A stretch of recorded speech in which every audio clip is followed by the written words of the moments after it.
nome do Pai, do Filho e do Espírito Santo. Amém. Bendito seja o nome do Senhor, agora e para sempre. A nossa proteção está no nome do Senhor, que fez o céu e a terra. Vinde, Espírito Santo, enchei os corações dos vossos fiéis e acendei neles o fogo do vosso amor.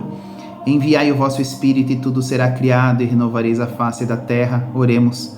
Ó Deus, que instruístes os corações dos vossos fiéis com a luz do Espírito Santo, fazei que apreciemos retamente todas as coisas segundo o mesmo Espírito e gozemos sempre da sua consolação. Por Cristo, Senhor nosso, assim sejas. Amém. Ó Maria concebida sem pecado, rogai por nós que recorremos a vós. São José o justo, rogai por nós. Em nome do Pai, do Filho e do Espírito Santo. Amém. Seja muito bem-vindo, meu caro irmão, minha cara irmã, para esta primeira catequese do ano de 2024. Hoje, o 72º estudo do compêndio do Catecismo da Igreja Católica, a continuação, parte 2, do seguinte tema: o sacramento da penitência e da reconciliação. Então, olha só, se você chegou aqui agora, é melhor você primeiro assistir a parte 1 para depois vir para esta parte, ok? Que daí vai ficar tudo muito mais claro, tá bom? Toma nota então, papel e caneta na mão. A primeira pergunta de hoje é a de número 304 do compêndio. Quais pecados se devem confessar? Resposta: devem-se confessar todos os pecados graves, ainda não confessados, de que alguém se lembra depois de um diligente exame de consciência. A confissão dos pecados graves é o único modo ordinário para obter o perdão. Então, olha só, quando nós temos consciência de ter cometido um pecado grave, nós precisamos nos confessar, sobretudo antes de recebermos o sacramento da Eucaristia. Se eu tiver consciência de um pecado grave e não tiver condições de receber o sacramento da confissão naquele momento e acontecer a Eucaristia, eu posso até participar da Eucaristia, mas seria importante eu não receber a Eucaristia. Somente depois de receber o sacramento da confissão, eu conscientemente de ter cometido um pecado grave, me confesso, né, após um diligente exame de consciência, aí sim eu posso me aproximar da Eucaristia. Lembrando que a confissão é o meio ordinário de se reconciliar com Deus e com a Igreja após o batismo, ok? Muito bem.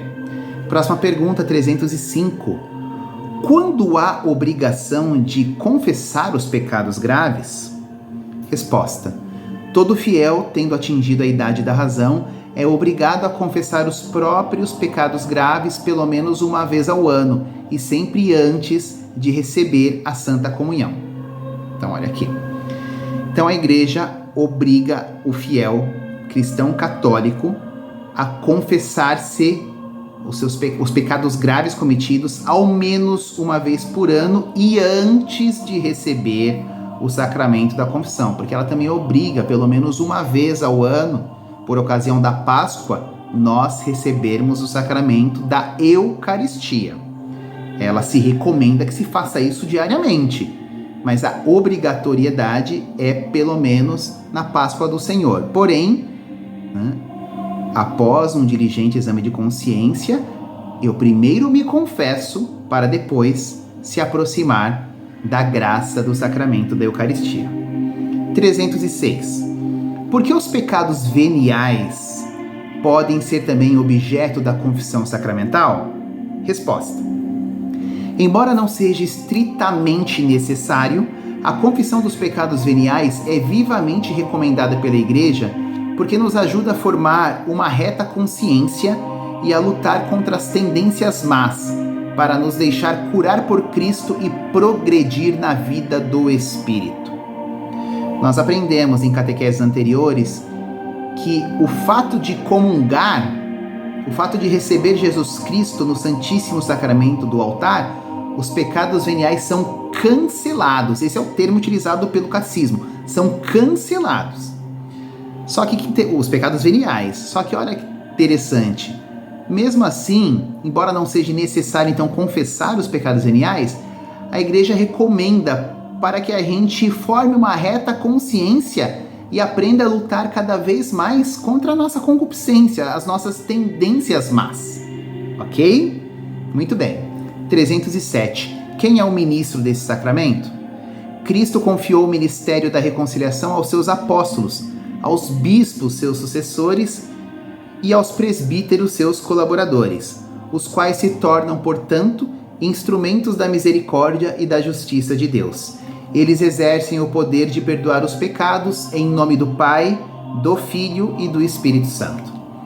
Então, o ministro desse sacramento é o bispo e o padre, ponto final. O diácono não é ministro deste sacramento, ok? O diácono ele pode aconselhar, orientar, mas perdoar os pecados em nome de Deus e da igreja, o ministro ordinário é o bispo e o padre, ok?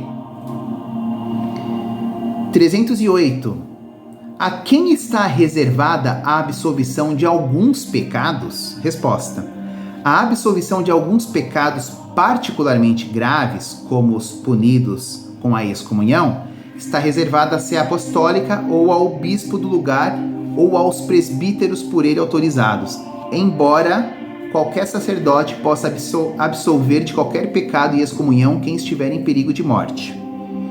Então, pecados graves, excepcionalmente graves, aqueles chamados de excomunhão, somente o sumo pontífice, a igreja, o bispo ou o padre pelo bispo autorizado pode perdoar, né? Somente. Porém, quem estiver em perigo de morte, qualquer sacerdote pode perdoar os pecados, né? Então, nesta exceção, quem estiver em perigo de morte, qualquer sacerdote pode perdoar o pecado da excomunhão ou qualquer outro pecado, ok? 309. O confessor deve guardar segredo?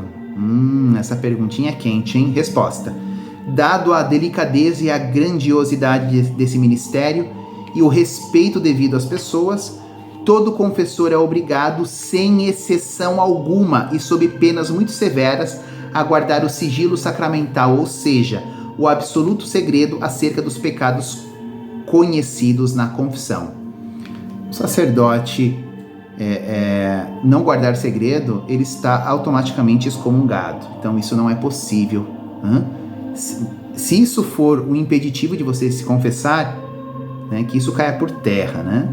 Porque nenhum sacerdote pode revelar, por mais grave que seja o pecado, pode revelar para terceiros os pecados, né, daquele que se confessou. Obviamente que dependendo dos erros apresentados, o confessor vai colocar ali uma penitência. E essa penitência faz parte de todo o processo da confissão e tem que ser cumprida. Tá bom?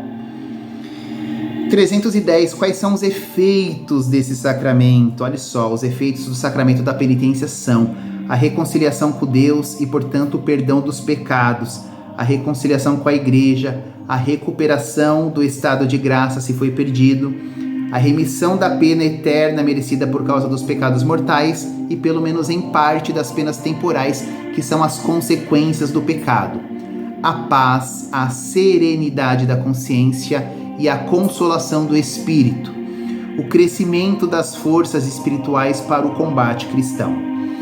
Então, sem mais delongas aqui, imagine a nossa alma suja de lama. E os efeitos da confissão é um banho nessa alma com água pura, que vai lavar, essa lama vai ser levada embora, né? E essa alma vai ser limpa. São os efeitos desse sacramento. 311. Em alguns casos, pode-se celebrar esse sacramento com a confissão genérica ou absolvição coletiva, a famosa confissão comunitária. Olha só. Em casos de grave necessidade, como em perigo iminente de morte, pode-se recorrer à celebração comunitária da confissão genérica ou absolvição coletiva, no respeito das normas da igreja e com o propósito de confessar individualmente no devido tempo os pecados graves. Então eu penso que, dá um exemplo aqui, Ciro, eu acho que num perigo de guerra, né, o catecismo está aqui dando condições de ter uma celebração de uma absolvição aí coletiva e genérica, né? Caso contrário, ela é individual. E a última de hoje, 312, o que são as indulgências?